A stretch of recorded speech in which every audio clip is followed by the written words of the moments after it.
السلام علیکم ناظرین، امید کرتا ہوں آپ سب لوگ خیریت سے ہوں گے۔ چلیے بڑھتے ہیں آج کی ویڈیو کی جانب۔ علی بھائی، اگلا سوال ہے، ہمارے ہاں عموماً حنفی علماء یعنی بریلوی اور دیوبندی حضرات کی جانب سے رمضان المبارک میں قضائے عمری کی نماز کا اہتمام کیا جاتا ہے۔ بعض علماء اسے بدعت کہتے ہیں اور ان کا موقف ہے کہ ساری عمر کی قضا نمازیں ایک نفلی نماز سے معاف نہیں ہو سکتی، جبکہ اہل حدیث علماء صرف توبہ کو ہی کافی سمجھتے ہیں۔ اس حوالے سے صحیح موقف کیا ہے؟ میرا خیال ہے کہ اہل حدیث علماء کا موقف جو ہے نا وہ کافی مضبوط ہے اور وہ فیزیبل بھی ہے اس حوالے سے۔ باقی رہ گیا حنفیوں کے اوپر یہ الزام ہے، حنفی پبلک ضرور یہ کام کرتی ہے، لیکن حنفی جو جید علماء ہے نا بریلویوں اور دیوبندیوں کے، وہ قطعاً قضائے عمری کا جو 4 نوافل والا سلسلہ ہے جو جمعۃ الوداع کے دن ہوتا ہے، آخری جمعہ رمضان کا، اس میں وہ کہتے ہیں کہ آپ نے جمعے کی نماز کے بعد 4 رکعت نفل پڑھنے ہیں، اور آج تک جتنی آپ کی نمازیں اس طرح کی تھیں قضا ہوئی بھی، اس کا کفارہ وہ 4 نوافل بن جائیں گے۔ تو باقاعدہ فقہ حنفی کی کتابوں میں آپ بہار شریعت بھی کھول کے دیکھیں، انہوں نے اسے کنڈیم کیا ہے کہ اس کی کوئی اصل نہیں ہے۔ یہ الگ بات ہے کہ وہ کہتے ہیں کہ اس کی اصل نہیں ہے، لیکن اصل جو قضائے عمری ان کے نزدیک یہ ہے کہ بالغ ہونے سے لے کر نمازیں شروع کرنے تک، یعنی توبہ کرنے تک، اس دوران جتنی بھی آپ کی نمازیں 5 سال کی، 10 سال یا 20، 25، 30، 40 سال کی بھی چھوٹی ہیں، وہ ایک ایک کر کے ان کے سب کے فرائض آپ کو ادا کرنے ہوں گے، اور جب تک وہ روزانہ کے حساب سے آپ 17 رکعتیں ان کے نزدیک آپ ادا نہیں کریں گے، بلکہ وہ 3 وتر بھی اس میں شامل کر کے 20 رکعتیں کہتے ہیں روز کی، یعنی 2 فجر، 4 ظہر، 4 عصر، 3 مغرب، 4 عشاء، یہ 17 ہوگی، اور 3 وتر وہ کہتے ہیں، یہ 20 رکعتیں جب تک آپ روزانہ کے اعتبار سے وہ پوری گنتی پوری نہیں کریں گے، اللہ تعالیٰ کی بارگاہ میں آپ کا چھٹکارا نہیں ہوگا نمازوں کے حوالے سے۔ یہ ان کا موقف ہے، اسی کو وہ قضائے عمری بھی کہتے ہیں۔ تو یہ ایک بہت ایکسٹریم میرا خیال ہے انہوں نے ایک سٹانس لیا ہے، اور یہ سٹانس اگر آپ کسی کو بتائیں گے تو ظاہر ہے وہ تو اس تصور سے ہی کام اٹھے گا۔ وہ کہتے ہیں دیکھیں جی، فرض جو ہے نا جب تک آپ اس کی ادائیگی نہیں کریں گے وہ ادا نہیں ہوگا۔ یہ بات اپنی جگہ بالکل درست ہے، لیکن مسئلہ ہے جب توبہ کوئی شخص کر لیتا ہے گزشتہ کی زندگی سے، تو پھر اب آئندہ کی زندگی کے حوالے سے ہی اس سے باز پرس ہوگی، سوائے حقوق العباد کا جو معاملہ ہے۔ میں یہ نہیں کہہ رہا کہ اگر کسی نے جوانی میں کسی کی ناحق جائیداد دبا لی ہے تو بس توبہ سے معاف ہو جائے گی، نہیں، جو حقوق العباد کا معاملہ ہے وہ سارے کے سارے حقوق اسے پورے کرنے ہوں گے۔ صحیح مسلم میں حدیث ہے، اللہ کے محبوب صلی اللہ علیہ وآلہ وسلم نے فرمایا کہ ایمان لانا پچھلے کے جتنے گناہ اگلے جو گزر چکے، ان کو ہم اردو میں بولتے ہیں اگلے گناہ، جو پہلے گزر چکے ان کو معاف کر دیتا ہے۔ ایمان لانا، اللہ کی راہ میں ہجرت کرنا اگلے کے سارے گناہوں کو معاف کر دیتا ہے، اور حج مبرور جو مقبول حج ہے وہ بھی اگلے کے سارے گناہوں کو معاف کر دیتا ہے۔ یہ 3 اعمال، لیکن یہ بھی گناہ جو ہیں وہ والے گناہ جن کا تعلق حقوق اللہ سے ہے۔ حقوق العباد جو ہے نا وہ بندوں نے ہی معاف کرنے ہیں، آپ نے دنیا میں معاف کروانے ہیں ان سے، یا ان کا حق پورا نہیں کر سکتے تو پھر کسی طریقے سے معافی تلافی والا کام انہی کے ساتھ آپ نے کرنا ہے۔ اب نمازیں بھی چونکہ حقوق اللہ میں آتی ہیں، اس کی قضائے عمری کا معاملہ یہی ہے کہ جو شخص توبہ کر لیتا ہے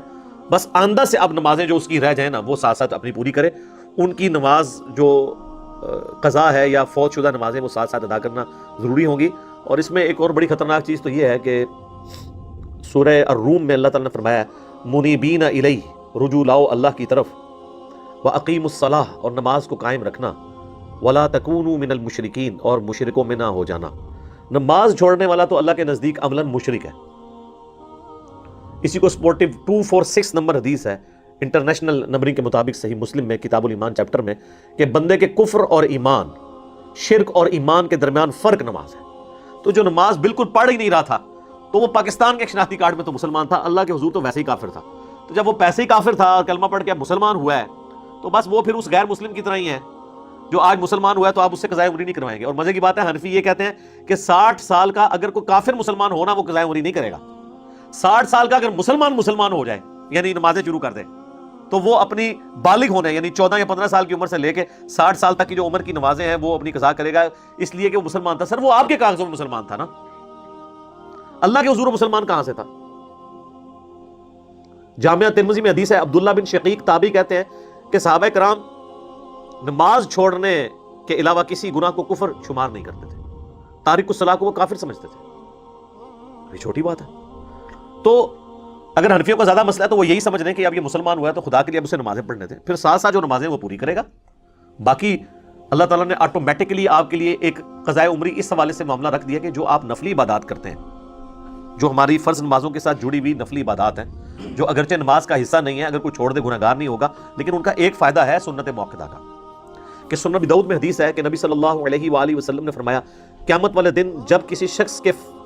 فرائض میں کوتاہی نکلے گی تو اللہ تعالیٰ فرمائے گا میرے بندے کی نفلی عبادتیں تولو اور انہیں فرض کے بدلے تول لو اور فرض کی کمی اس سے پوری کر دی جائے۔ تو اگر نفلی عبادات آپ کے ساتھ ہوں گی تو آٹومیٹکلی آپ کے فرضوں کی کوتاہی پوری ہوتی رہے گی، اور وہ 12 رکھتے ہیں تو اللہ تعالیٰ نے سنت موقدہ کے طور پہ ہمارے ساتھ رکھ دی ہیں، جو بخاری و مسلم دونوں میں حدیث ہے کہ اللہ کے محبوب صلی اللہ علیہ وآلہ وسلم یہ 12 رکعتیں پڑھا کرتے تھے، 4 ظہر سے پہلے، 2 ظہر کے بعد، 2 مغرب کے بعد، 2 عشاء کے بعد اور 2 فجر سے پہلے، اور 3 وتر الگ سے سنت ہے، ٹھیک ہے جی، وہ آپ پڑھیں۔ تو یہ نفلی عبادت آپ روزانہ 12 اور 3 15 ہو گئی،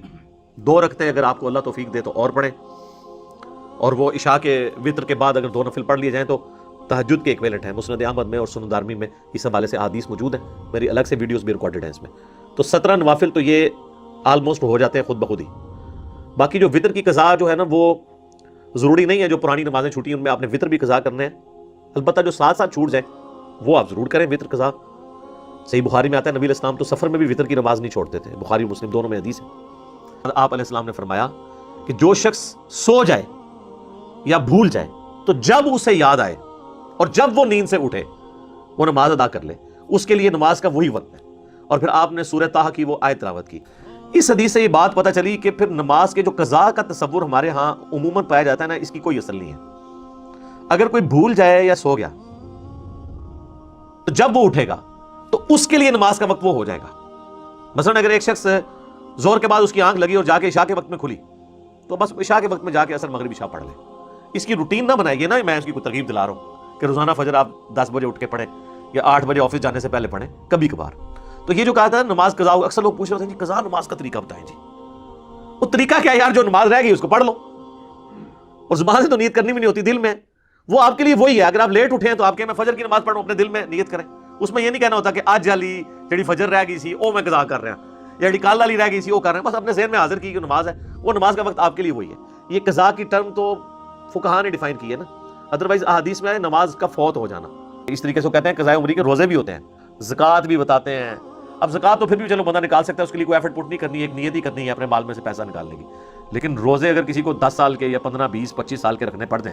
وہ تو ایک رمضان کے روزے رکھنا ماحول میں رکھے جاتے ہیں، ادروائز تو ایک نفلی روزہ رکھنا بھی مشکل ہو جاتا ہے۔ تو بس ٹھیک ہے، توبہ کیا اللہ سے، امید اللہ تعالیٰ معاف کرے گا۔ اب آگے معاملات کو لے کے چلیں تو آج کی اس حوالے سے گفتگو کا کنکلوژن یہ ہوا کہ قضاء عمری کوئی چیز نہیں ہے۔ پرانی جو زندگی میں قضا نمازیں ہوئیں اللہ سے توبہ کریں، معافی کی امید ہے، ٹینشن نہ لیں، آٹومیٹکلی نفلی عبادات آپ کی اس غلطی کا کفارہ بھی بنتے جائیں گے اگر آپ کو زیادہ ٹینشن ہے، ادروائز توبہ بھی کافی ہے۔ اور جو توبہ کرنے کے بعد ساتھ ساتھ نمازیں قضا ہوتی ہیں وہ کرنا ضروری ہے، وہ کوئی نہیں کہتا کہ جس کو بھی آپ اللہ سے ڈھیری بناتے ہیں وہ معاف نہیں ہوگی جب تک آپ نہیں پڑھیں گے۔ جی تو ناظرین، ویڈیو آپ نے ملاحظہ فرما لی، امید کرتا ہوں کہ آپ کو یہ ویڈیو پسند آئی ہوگی۔ ہماری ایسی ہی ویڈیوز کو دیکھنے کے لیے ہمارا چینل سبسکرائب کر لیں اور ساتھ میں بیل کے بٹن کو بھی دبا لیں تاکہ ہر آنے والی نئی ویڈیو آپ کو آسانی سے مل سکے۔ بہت شکریہ۔